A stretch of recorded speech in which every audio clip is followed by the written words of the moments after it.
지금 계속 저희가 설명회 진행하고 있어가지고 혹시 저를 보신 분도 있지 않을까. 네. 오늘은 어디에다 포커스를 좀 맞춰서 말씀을 드릴 거냐면 우선 다 예비 고1 학생들이고 이제 다음 주가 되면 고등학교 입학을 하죠. 그래서 내가 고등학교에 가서 어떤 것들을 좀 놓치지 않고 준비를 해야지 우리가 고3이 돼서 원서를 쓸 때 후회를 덜 할까에 대해서 포커스를 맞춰서 말씀을 드리려고 합니다. 자, 우선 시간이 많지 않기 때문에 조금 빠르게 진행을 하고 그 다음에 이제 부족한 부분들은 다시 질문을 주시면 될 것 같습니다. 아직 비포스쿨 혹시 학교는 없죠? 이번 주에 다 드리는 질문이 좀 했습니까? 네. 혹시 학교에서 입시에 대해서 설명을 들으셨나요? 네. 어느 정도의 가닥은 잡아 주실 겁니다. 학교에서 비포스쿨을 가게 되면 앞으로 입시가 어떻게 바뀔 거고 여러분들의 입시는 어떤 방법으로 좀 준비를 하면 좋겠다 하고 학교에서는 이렇게 지원을 하겠다까지 말씀을 해주는 학교들도 아마 있을 거예요.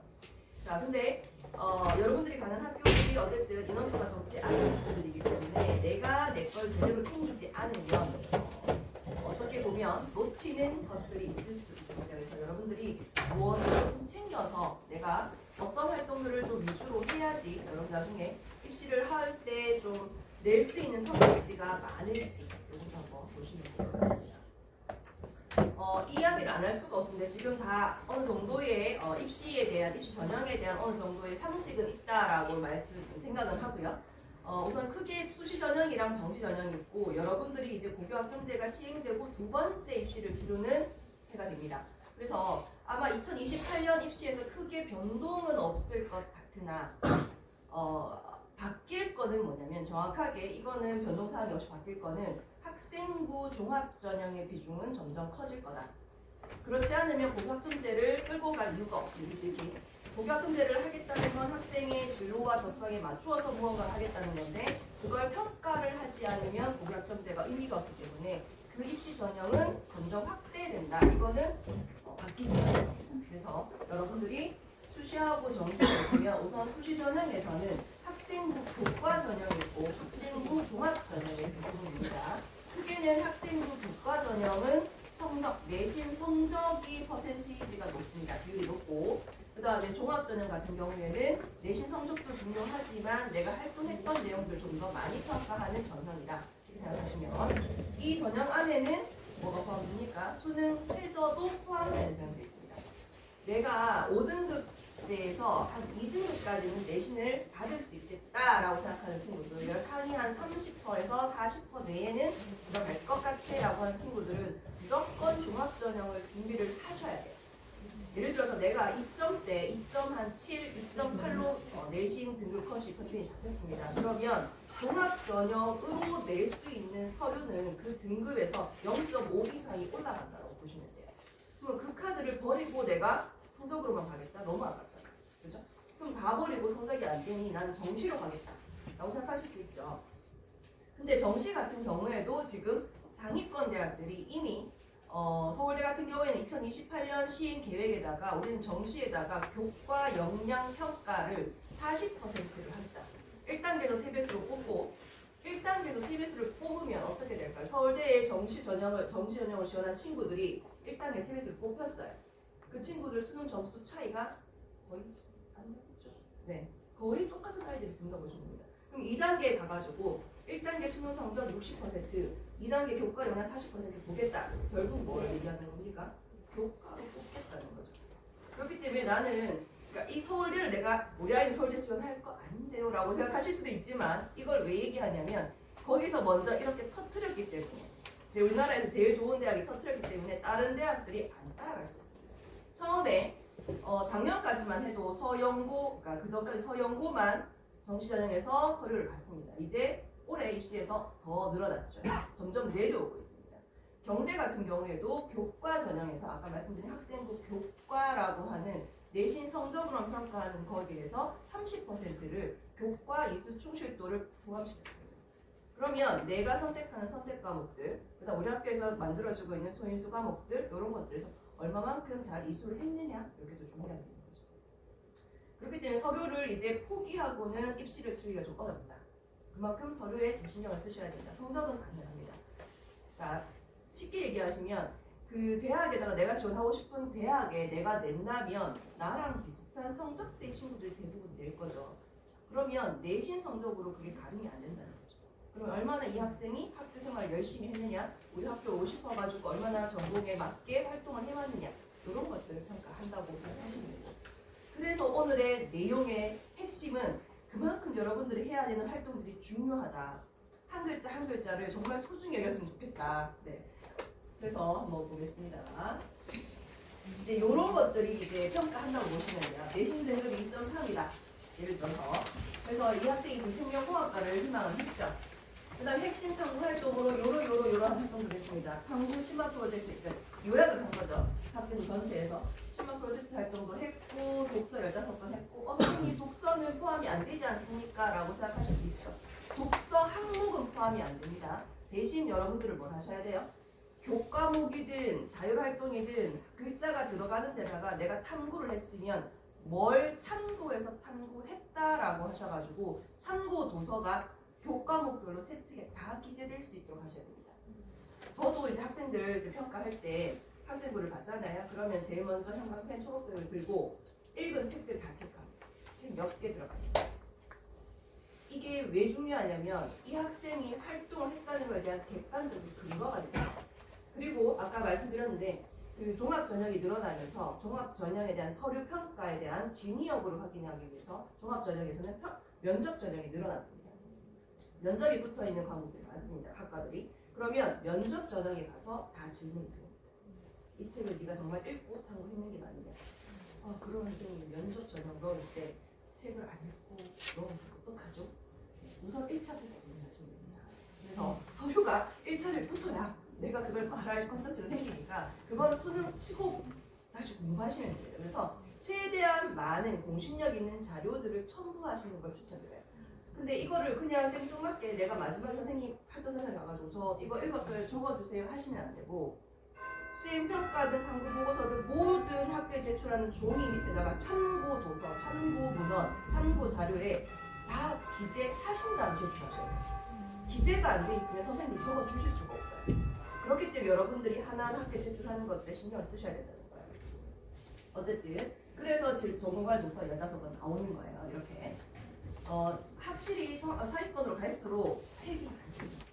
그리고 이런 게 있어요. 일반적으로 사회과학이나 인문계열 쪽으로 갈 친구들의 서류에 무조건 빠지지 않는 책들이 있습니다. 마이클 샌델의 정의란 무엇인가 이런 거. 근데 똑같은 학과에 지원을 했는데 이 친구는 그 책이 있고 나는 없어요. 누구를 뽑겠습니까? 있는 친구를 아무래도 정답으로 가겠죠. 그렇기 때문에 추천도서, 권장도서 이런 것들 위주로 기본으로 하시고 그 외에 좀 더 다른 활동들을 다른 책들로 올리시면 됩니다. 어쨌든 15건 동아리 구성을 했습니다. 꼭 리더십 있게 구성을 해야 되냐? 이건 아닙니다. 대신 내가 동아리 활동을 하면서 어떤 역할을 했는지가 중요해졌습니다. 그게 꼭 전공이랑 상관은 없어도 돼요. 그걸로 뭘 보냐면 공동체 역량을 평가합니다. 이 친구가 우리 공동체, 우리 학과에 들어와서, 우리 학교에 들어와서 교수님 선후배들과 잘 생활할 수 있는 아이인가도 평가를 한다는 거죠. 그런 것들은 이런 공동체 역량으로 평가를 합니다. 그래서 이것도 보시면 되고, 그래서 진로 역량, 공동체 역량, 발전 가능성, 학업 역량입니다. 학업 역량 같은 경우에는 당연히 숫자를 보겠죠. 내신 성적을 평가할 겁니다. 네. 그 다음에 발전 가능성이라고 하는 건 뭐냐면 이런 게 있어요. 내가 어떤 실험을 했는데 실패가 있었어. 오류가 생겼어. 그 오류를 보완하기 위해서 내가 어떻게 그걸 극복하기 노력했느냐. 이런 것들이 적혀 있으면 발전 가능하다. 이렇게 보는 겁니다. 그래서 그런 것들. 그 다음에 진로 역량, 공동체 역량. 진로 역량 같은 경우에는 아까 말씀드린 것처럼 전공 적합성이랑 관련된 이야기들. 그래서 진로 역량이라고 꼭 진로 활동이라고 하는 세특이 적혀 있는 것만 보는 게 아니라 내가 과목별로 세특을 적을 때 그 과목에서 내 진로하고 얼마나 잘 연결을 시켰느냐, 내가 계속 한 방향으로 가고 있느냐, 이런 것들을 보는 겁니다. 공동체 역량 아까 말씀을 드렸고요. 그래서 이 친구가 지금 생명공학인데, 자 1학년 때는 만약에 내가 생명공학이 진로 희망이라면 공학계열 쪽으로 좀 더 포커스를 해서 넓게 가져갑니다. 제품 내용을. 근데 2학년, 3학년으로 갈수록 세분화 시키셔야 돼요. 이 친구는 생명공학 중에서도 뭐예요? 유전공학이라고 하는 거에 포커스를 맞췄어요. 그러면 아까 이건 전략인데 내가 생명공학을 가고 싶습니다. 그러면 어느 학교 생명공학과를 가고 싶은지 정말 최종 목표까지 정하신 다음에 그 학교 홈페이지 들어가셔야 돼요. 들어가셔서 이 학교에서는 어떤 분야의 교수님들이 많은지도 보시는 걸 추천드려요. 네. 그럼 내가 유전공학을 계속 하는데 내가 가려고 지원하는 학교에는 유전공학 외에 뭐 분자생물학 이쪽이 더 많은 포커스도 있어. 그럼 조금 안 맞을 수 있죠. 네. 그래서 그런 것들까지 조금 고려하시는 걸 말씀을 드리는데 그건 2, 3학년 이상 됐을 때 어쨌든 1학년은 만약에 생명공학이나 공학 계열 뭐 내가 경상 계열로 가고 싶다, 경작 가고 싶다 해서 경상 계열 그 다음에 뭐 초등학교 선생님이나 뭐 사범대를 가고 싶다 그러면 교육 계열 이렇게 해서 이런 데 좀 폭넓게 가져가시고 세분화 시키시는 걸 추천드려요. 왜냐면 진로가 바뀔 수 있잖아요. 여러분들 하시다가 그죠? 성적이 뭔가 조금 안 맞다던가 아니면은 뭐 성적 접수가 안 나온다던가 요로를 바뀔 수 있는데 바뀔 수 있는 여지를 주자는 거예요. 네. 그래서 그렇기 때문에 어쨌든 보시고 그 다음에 기록 전략을 보시면 이 친구가 지금 과학 수업에서 이렇게 했어요. 효소 활성 실험을 진행을 했어요. 실험 기구를 능숙하게 다루고 보고서를 잘 작성해 모범이세요. 요것만 보면 나쁘지 않은 세트 같죠. 근데 이건 누구나 적을 수 있는 세트. 이 친구의 특징이 하나도 없잖아요. 그냥 학교 생활 열심히 한 거예요. 학교에서 효소 활성 실험을 진행을 한 거예요. 애들 다 같이 앉혀놓고 그룹 지어서 똑같은 키트 주고 실험을 했어.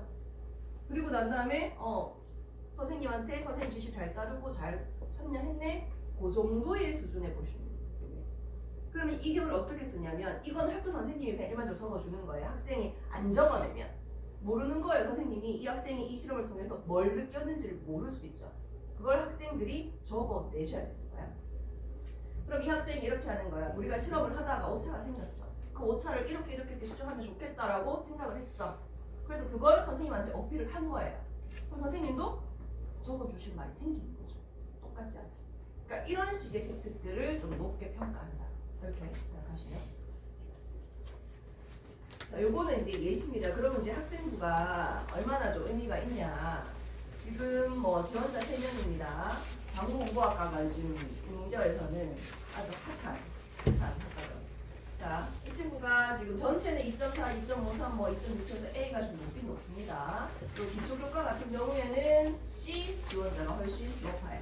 네. 그리고 전공교과 관련해서도 C 지원자가 훨씬 높습니다. 비주요 과목들은 뭐 C는 낮고 나머지 F들은 뭐 비슷합니다. 이렇게 배워있던 이런 선택 과목들. 그러니까 이거는 대학에서 실제 이렇게 평가한다는 겁니다. 이 학생이 배우는 선택 과목들이 뭔지를 다 분류를 합니다. 그러면 들어온 경쟁자들 중에서 얘는 있고 얘는 없고 얘는 있고 얘는 없고 이런 것들을 구분하겠죠. 그러면 이 학교에서 편제가 있었는데 신청을 했냐 안 했냐도 구분합니다. 학교에 없어서 신청 못한 건 상관이 없어요. 네. 근데 학교에 있었는데 우리 과에 올려면 이거 신청했어야 되는데 왜 안 들었지? 설득력 있게 다른 서비에 그게 없다면 평가를 좋게 받을 수는 없습니다. 자, 그래서 이런 것들을 보고요. 출결 상황까지 다 봅니다. 미인정은 절대 나올 수 않게. 미인정은 절대, 그리고 웬만하면 인정 조퇴나 인정 결석도 아주 조심스럽게. 네. 점만 지키면 제일 좋습니다. 출석이면. 어쨌든 그리고 이제 자율활동, 동아리활동, 봉사활동, 진로활동 이렇게 행태까지 봅니다. 이렇게. 결과적으로 서류평가 결과는 첫 번째 학생이 5%로 7초 합격했습니다. 두 번째 학생은 중간 합격했고 결국 세 번째 C 학생은 불합격입니다. 되시나요? 내신 성적으로 봤을 때는 이거 이제 이 학교 같은 경우에는 학교마다 주요 과목이랑 전공 과목들에 대한 비중을 다르게 하는 것도 혹시 아시죠? 네. 그렇기 때문에 이 전체 저 등급은 크게 의미는 없습니다. 지금 이 학생들을 보시면 기초교과하고 전공교과까지 다 했을 때 비율을 따지면 큰 차이가 없는 학생들이에요. 숫자로는.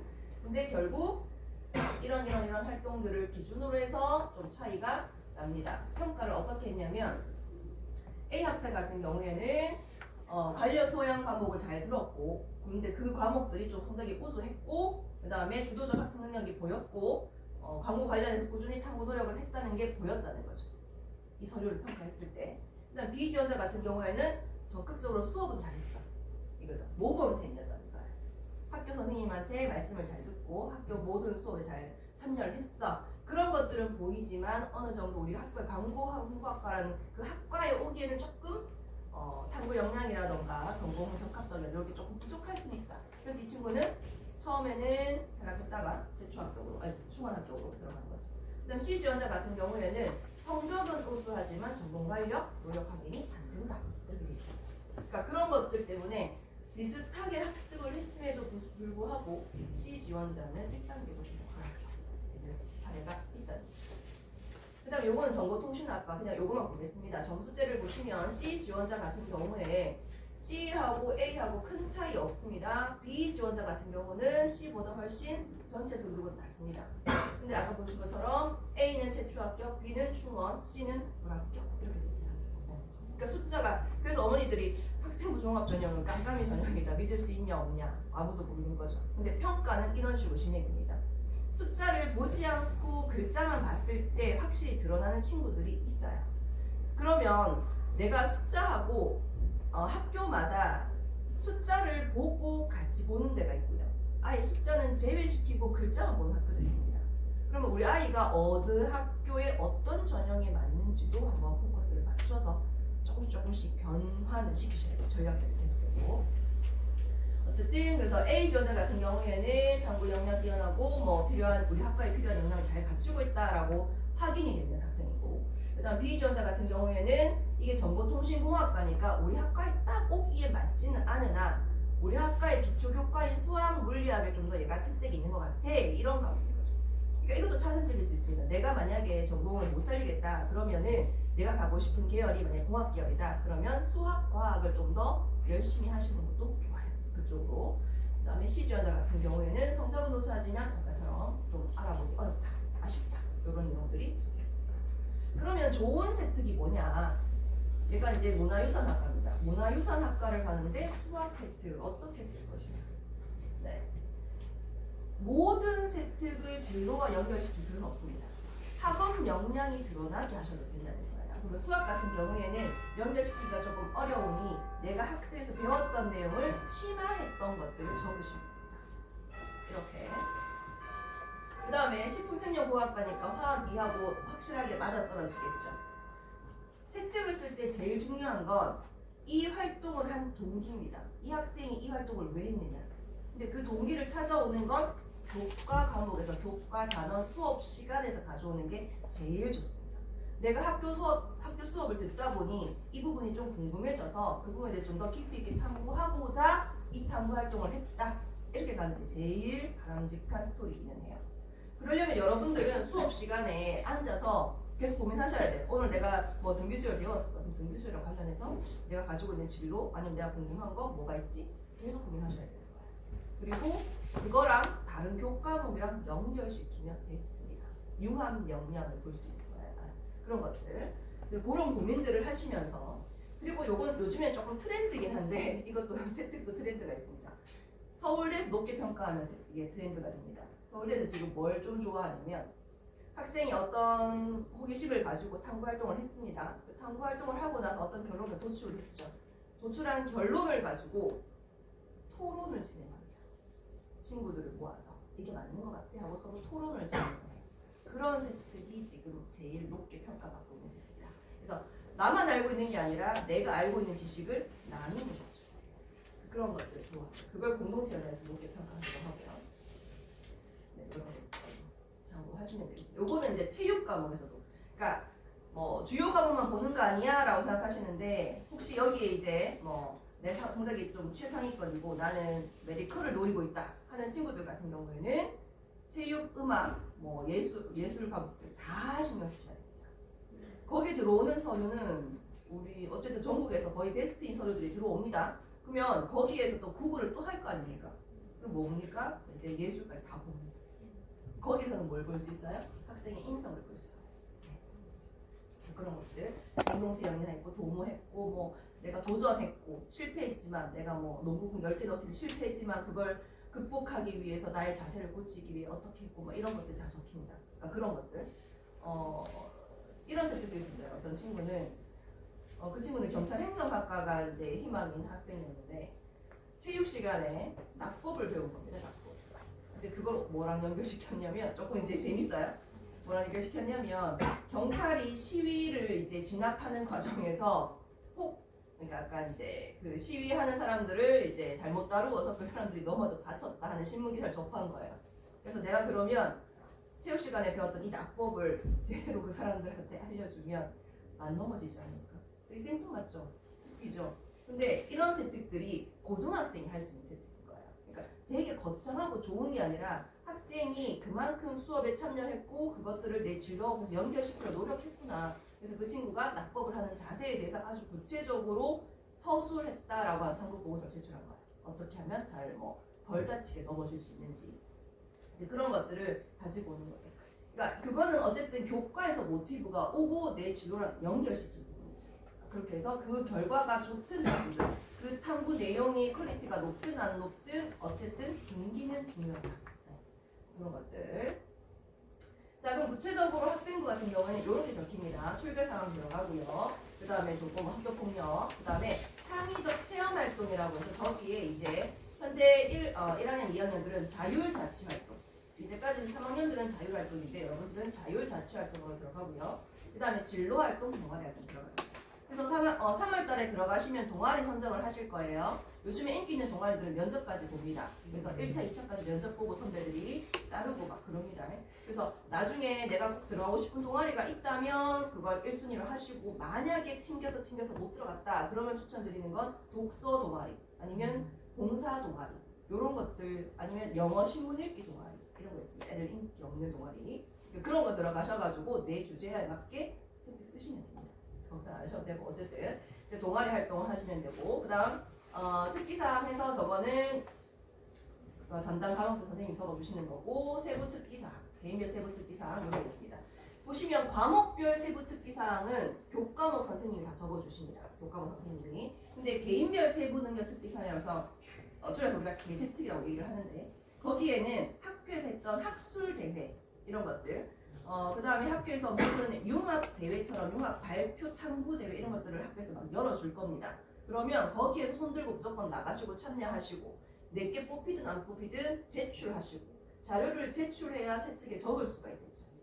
그냥 그런 활동들이 있으면 그냥 마음 상관없으니까 안 해라가 아니라 그냥 무조건 팀 짜서 같이 계속 나가시는 거예요. 팀을 짜든 혼자 나가 계속 활동에 참여하셔야지 적힐 수 있습니다. 그 다음 독서활동 있고 행특 같은 경우에는 마지막 인성이랑 공동체 역량을 보여줄 수 있는 영상 카메라 보시면 되고요. 글자 수가 이렇게 있습니다. 지금 진로 활동만 700자가 들어가고 나머지는 500자 들어갑니다. 자, 여기에서 지금 보시면 500자 정도를 뭘로 채울 거냐 추천드리는 거는 500자짜리는 활동 2개 정도 맥시멈 2개 그 이상 들어가 버리면 나열식이 돼요. 그러면 특히 자율활동 같은 경우는 이렇습니다. 자율활동이 뭐가 들어가냐면 학교에서 무슨 자살 예방 교육하고 성폭력 예방 교육하고 이런 거 있죠. 그 다음에 인권 문제에 대해서 얘기하는 거 이런 교육들이 여기 들어가는데 거기서 여러분들이 깊이 있게 탐구하지 않으면 나열식입니다. 그냥 무슨 교육에 참여하고 무슨 교육에 참여하고 무슨 교육에 참여하고 가장 나쁜 세트.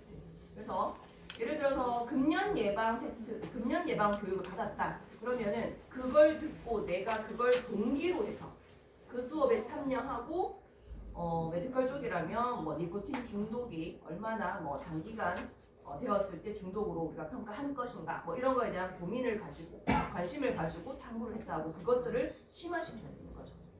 그러니까 근데 그 니코틴 중독이 그러면 나중에 과학이랑 연결될 수도 있는 거예요. 과학에서 혹시 중독을 배웠다든가 아니면은 체내 흡수되는 것들을 배웠다든가 이런 것들을 연결시킬 수 있는 고리가 됩니다. 그래서 좀 뿌려놓으셔야 돼요.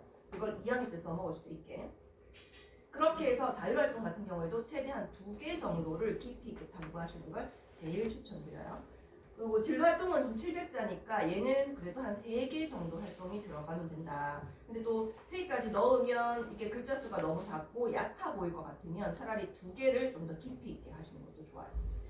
어떤 친구들, 제가 세특을 읽고 제일 좋다라고 하는 친구들은 뭐냐면 한 개의 주제를 가지고 활동을 한 다음에 거기에서 꼬리 물어서 한 세트 간의 주제는 하나지만 후속 활동이 계속 들어오는 겁니다. 그러니까 그런 활동들을 제일 좋게 보면 됩니다. 깊이가 있다는 게 그런 의미고요. 그 다음 나머지들은 이렇게 보시면 되고 마지막에 행특 같은 경우는 학교 선생님이 적어주신 여기다가 이제 내가 반장으로서 뭘 했고 멘토 멘티로서 뭘 했고 이런 것들 그리고 한 번씩 상 받는 거 있는데 상은 적을 수는 없지만 학교 선생님한테 어필을 해서 내가 친구들한테 뭐 모범상을 받았다 그러면 이러이러한 친구들의 투표를 통해 투표하죠 선에 투표하죠. 그래서 그걸 통해서 뭐 친구들한테 우수한 평가를 받음 이렇게 적으시면 됩니다. 상을 받았다고 적을 수 없으니까 우수한 평가를 받음, 높은 호응을 얻음 뭐 이런 식의 키워드들이 그런 의미를 가진다라고 보시면 돼요. 그래서 이런 것들을 하기 위해서 여러분들이 지금 해야 되는 거는 수업 시간에 키워드를 적어주셔야 돼요. 수업 시간 내용을 다 적는 게 아니라 수업 시간에 내 진로하고 또는 내 관심사랑 연결될 것 같은 키워드들을 조금씩 메모를 해놓으시는 걸 추천드려요. 그러면 나중에 그 키워드와 다른 키워드를 연결시키면 융합탐구 주제가 나오겠죠. 그런 식으로. 그래서 한 달에 한 번 정도는 내가 읽은 책들 아니면 동아리 했던 활동들, 봉사했던 것들을 조금 적어 놓으세요. 나중에 세특을 마무리 언제 하냐면 세특을 학교 선생님이 적어주시는데 제가 이걸 왜 적어요? 라고 할 수 있는데 자기평가서라는 걸 내라고 합니다. 어떤 학교 같은 경우에는 수행평가가 주어지고 수행평가 맨 마지막에 학생부에 기재할 내용이라고 요약해서 적어라고 얘기를 합니다. 그러면 선생님들이 학교 선생님들이 그런 것들을 참고해 적으시는 거예요. 정말 솔직하게 탐구 보고서를 냈을 때 서론, 본론, 결론이 있다면 본론은 거의 보지 않습니다.